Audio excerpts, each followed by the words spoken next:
때문에 영국의 BBC 리얼리티 체크 일종의 팩트체크 계정에서는 이것은 모두 가짜뉴스라며 제발 믿지 말라는 글을 올릴 정도인데요. 이를 보면 유럽에서 왜 아시아인에 대한 각종 차별이 만연하는지 이해가 되기도 합니다.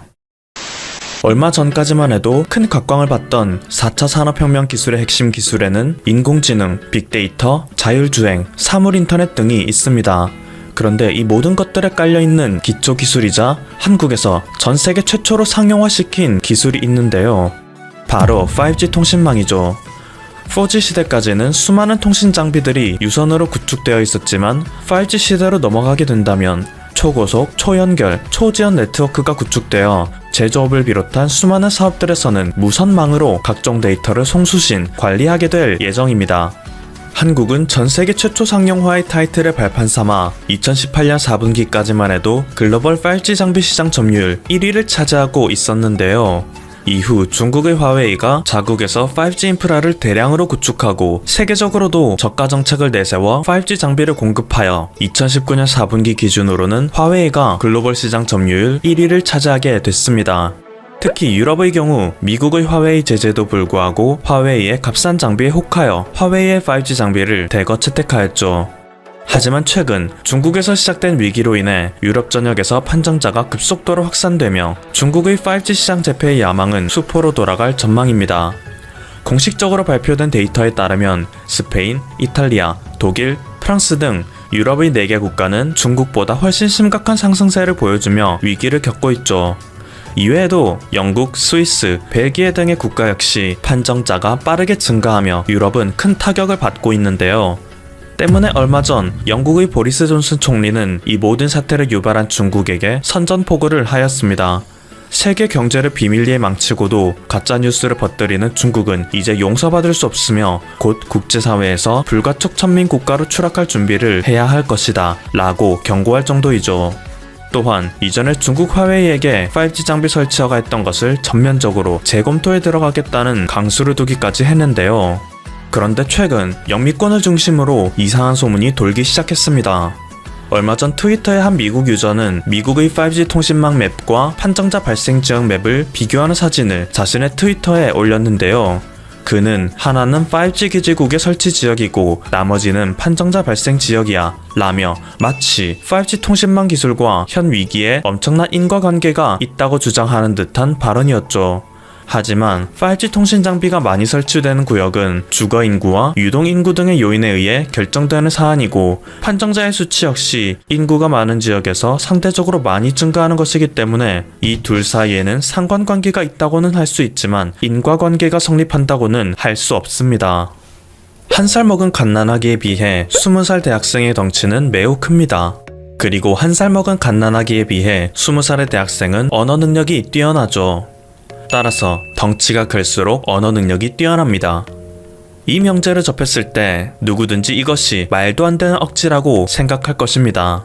나이가 들수록 덩치가 커지는 것도 맞지만 뇌용적과 학습량도 증가하여 언어 능력이 발달하기 때문이죠. 이와 마찬가지로 앞에서 5G와 현 위기에 인과관계가 있다고 주장한 미국의 네티즌 역시 기초적인 논리관계조차 구분할 줄 모른다며 무식하다는 조롱을 받았을 뿐이었는데요. 문제는 영국에서 발생했습니다. 점점 사태가 확산되며 전 세계가 위기에 처하자 앞서 주장됐던 상관관계가 또다시 부각되며 이번에는 전 세계 5G 통신망 지도와 현재 판정자의 지도가 공유되기 시작한 것인데요. 이를 접한 영국에서는 본격적으로 5G 장비를 불태우기 시작했습니다. 말 그대로 불에 태우기 시작했죠. 영국 BBC에 따르면 지난주 동안 최소 3개의 5G 타워가 불에 타버렸으며 경찰과 소방대가 이를 끄기 위해 계속 출동하고 있다고 하는데요. 영국의 통신사 중 하나인 보다폰에 따르면 최대한 빨리 커버리지 복구에 나서겠지만 이미 화재로 발생한 피해는 상당하다고 합니다. 현재 영국에서는 중국이 사용하고 있던 화웨이의 5G 장비를 영국에서도 똑같이 사용하게 됨으로써 중국에 있는 문제가 영국까지 전송됐다는 음모론이 퍼지고 있습니다. 때문에 이미 설치된 5G 인프라를 훼손하는 움직임이 나타나고 있으며 심지어는 5G 설비 보수를 위해 출동한 근로자들을 괴롭히며 일을 계속할 시 죽이겠다는 협박을 하는 시민도 있다고 하죠. 영국 국립보건원에서는 응급 서비스가 이동통신망에 의존하고 있기 때문에 시민들의 방화 공격은 영국 내 의료 서비스에 큰 피해를 끼친다 라며 시민들에게 자제를 요청하고 있는데요. 그럼에도 불구하고 현재 영국의 한 페이스북 그룹에서는 오직 영국 내 5G 타워를 모두 불태워버리기 위한 목적으로 사람들이 모이고 있으며 자신들의 주장을 전파하고 있습니다. 때문에 영국의 BBC Reality Check, 일종의 팩트체크 계정에서는 이것은 모두 가짜뉴스라며 제발 믿지 말라는 글을 올릴 정도인데요. 이를 보면 유럽에서 왜 아시아인에 대한 각종 차별이 만연하는지 이해가 되기도 합니다. 그런데 더 황당한 것은 일본에서조차 이 주장을 받아들이는 사람이 있다는 것입니다. 트위터의 일부 유저들은 이란도 중국도 5G 기지국이 넘쳐났다. 일본이 피해가 적은 것은 5G가 적어서일지도 몰라. 5G를 추진하는 화웨이가 있는 중국에서 문제 발생. 5G가 이미 서비스 중인 한국, 미국, 이탈리아에서 판정자 급증. 5G 개시를 하지 않은 일본은 피해가 미미. 일본은 5G가 인체에 미치는 악영향을 조사해달라. 네. 지금까지 퍼플튜브였습니다. 여러분의 구독과 좋아요 그리고 알림 설정은 콘텐츠 제작에 큰 힘이 됩니다. 감사합니다. 지금 직면하고 있는 심각한 경제 위기를 극복하기 위해서 중국과 아주 긴밀한 관계를 유지하기 위해서 여러 가지 지금 대책을 모색하고 있는 것으로 확인되고 있습니다. 과연 김정은의 이러한 중국과의 밀착이 북한의 경제 위기를 극복하는 데 도움이 될지 어떨지 그건 여전히 미지수로 남아 있습니다. 그리고 북한으로 밀착하려고 하는 그 북한에 대해서 중국이 과연 어떠한 태도를 보일 것인지 그것도 커다란 하나의 변수다 이렇게 볼 수 있습니다. 미국과 중국 사이에 신냉전이 전개되고 미국이 북한의 핵 문제 해결을 계속해서 압박하고 제재를 강화하고 또 중국이 북한을 돈 세탁을 하는데 도움을 준다거나 이렇게 할 경우에 미국의 재무부가 중국 대규모 은행들을 제재한다고 할 경우에 시진핑의 중국이 과연 김정은이 지금 원하는 바대로 북중 관계가 그렇게 원만하게 또 밀착될 수 있을지도 상당히 미지수다 이렇게 볼 수가 있습니다. 지난 8차 조선노동당 대회에서 김정은은 북한과 중국이 혈맹 관계다라고 하는 점을 5번이나 강조를 했습니다. 자, 이것은 5년 전 5차 당대회에서는 중국에 대한 그러한 언급이 전혀 없었습니다. 김정은이가 이제 권력을 잡은 지 10년이 지났지만은 자력 경쟁이라고 하는 그 노선 때문에 북한의 경제는 더욱더 어려워지고 있는 상황입니다. 그리고 2018년, 2019년 미북 정상회담을 통해서 북핵 문제를 일부 양보하고 그 다음에 미국으로부터 제재 완화를 받으려고 했던 김정은의 노선이 전략이 완전히 실패로 돌아감으로 해서 북한 경제 상황은 더욱더 어려워지고 있는 상황입니다. 그리고 코로나마저 겹쳐서 또 코로나가 생각보다 더욱더 장기화되고 있는 상황이죠. 그래서 북중 국경이 완전히 지금 봉쇄되어 있습니다. 그래서 2020년 북중 무역이라고 하는 것은 그 전해보다도 90% 정도가 감소하는 이런 상황이 나타나고 있습니다. 그리고 작년, 재작년 계속해서 자연재해가 발생하고 있고 북한이 지금 추수가 끝난 지 얼마 되지 않기 때문에 지금까지는 괜찮다고 하더라도 곧 보릿고개가 된다고 한다면 상당한 어려움이 예상이 됩니다. 자, 이렇게 되니까 결국은 김정은이가 중국에 의존할 수밖에 없는, 중국의 손을 벌릴 수밖에 없는 그런 상황이 된 겁니다.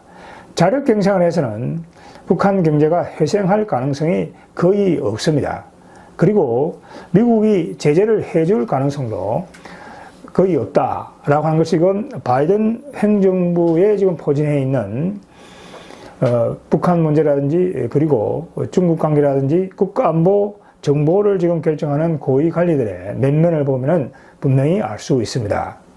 그리고 지금 바이든 행정부는 문재인 정권이 북한에 대해서 경제적인 지원을 하는 것은 엄두도 내지 못하도록 아주 통일부 장관이라든지 한국의 고위 관리들이 북한에 대해서 지원을 하겠다 이런 입장을 내면은 제재를 준수해야 되는지 또 북핵 문제 해결과 발을 맞춰야 된다라고 공개적으로 비판을 해오고 있는 상황입니다.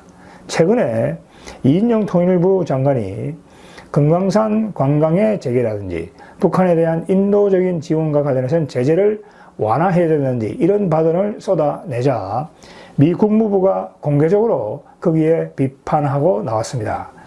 자, 이런 상황이라고 한다면은 미국으로부터 제재 완화도 불가능하고 문재인 정권으로부터 기대한 이 지원도 받을 수 없다. 이렇게 본다고 한다면 결국은 김정은이가 유일하게 기댈 수 있는 곳은 중국이다 하는 결론에 도달하게 됩니다.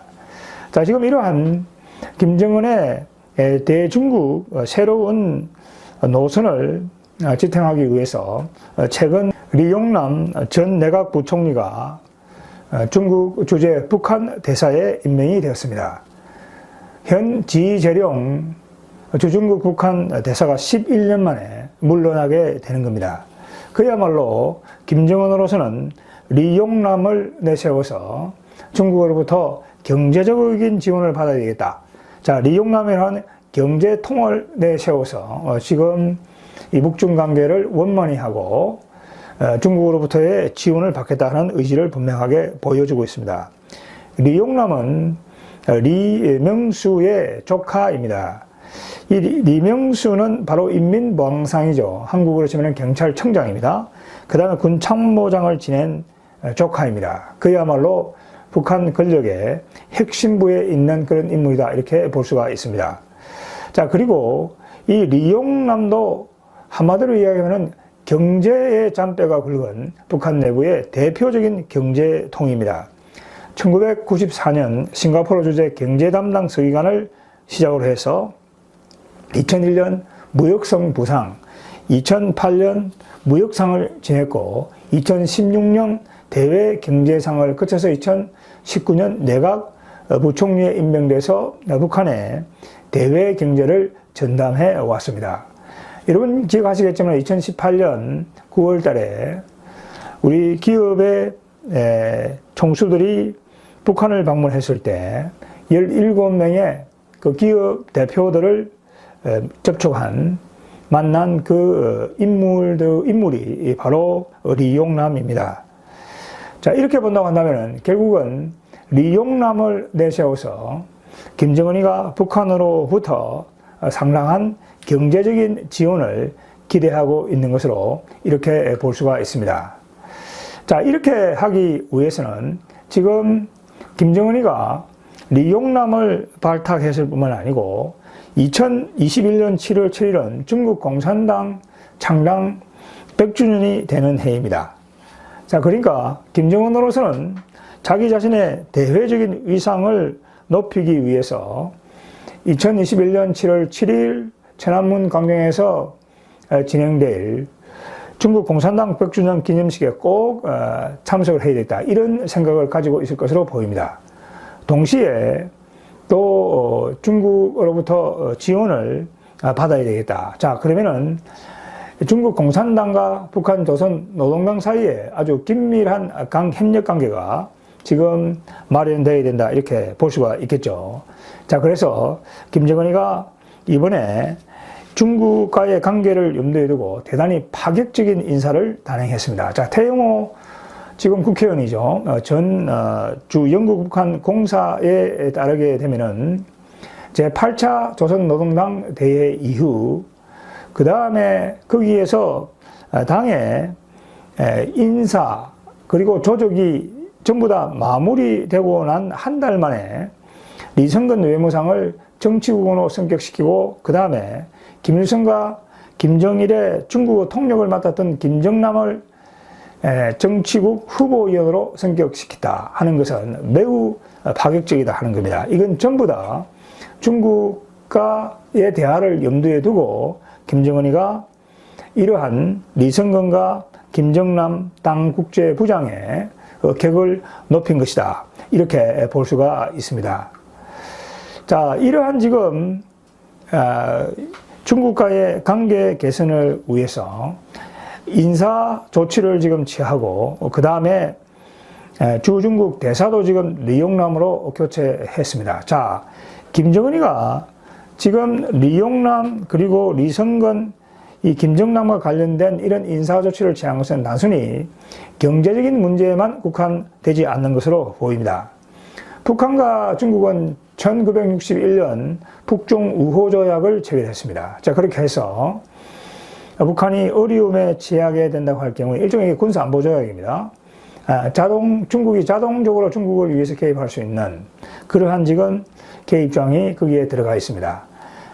1961년에 그 합의가 되었고 20년마다 이 조약을 개정해 왔습니다. 1981년, 2001년에 개정을 했고 올해가 2021년입니다. 지금 이 또 조약이 개정이 되어야 되기 때문에 연장을 하기 위해서라도 이번 리성건이라든지 그 다음에 김정남의 격을 올린 것으로 이렇게 볼 수가 있습니다. 그러니까 지금 김정은으로서는 어떻게 해서든지 중국으로부터 경제적인 지원을 받아내고 북중 우호 조약을 연장을 해서 중국의 군사적인 보호를 받아야 되겠다라고 하는 분명한 생각을 갖고 있는 것으로 보입니다. 과연 중국의 시진핑 총서기가 이러한 김정은의 행보에 대해서 어떻게 대응할지 하는 것은 여전히 미지수다 이렇게 볼 수 있습니다.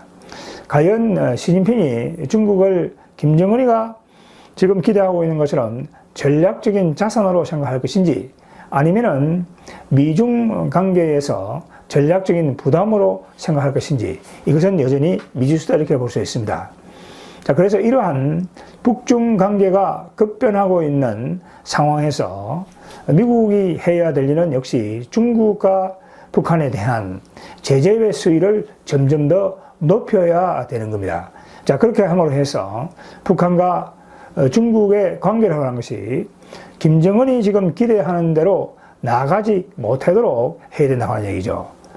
중국이라든지 북한 공산주의자들이 하는 표현을 빈다고 한다면은 미국이 유엔 그리고 미국 자체의 독자 제재를 더욱더 북한과 중국에 대해서 강화함으로 해서 북중 사이에 존재하는 내적인 모순을 강화시켜 나가야 된다. 이렇게 우리가 볼 수가 있겠습니다. 만약에 북한과 이 중국에 대한 제재를 강화하지 않는다고 한다면은 이 북중 관계는 김정은이가 기대하는 대로 갈 가능성이 굉장히 높습니다. 자, 그래서 어떻게 해서든지 미국의 바이든 행정부가 중국에 대한 압박을 강화하고 그리고 북한이 핵을 포기하지 않는다고 할 경우에는 또 북한 내부에 지금 움직임에서 보여주고 있는 것처럼 김정은이가 만약에 또다시 ICBM이라든지 미사일 도발을 할 경우에는 미국이 더욱더 강력한 제재를 취해야 된다. 이렇게 볼 수가 있습니다.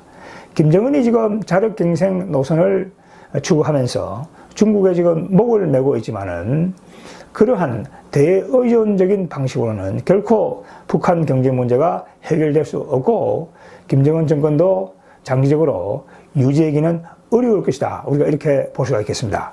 자, 오늘은 여기까지 하도록 하겠습니다.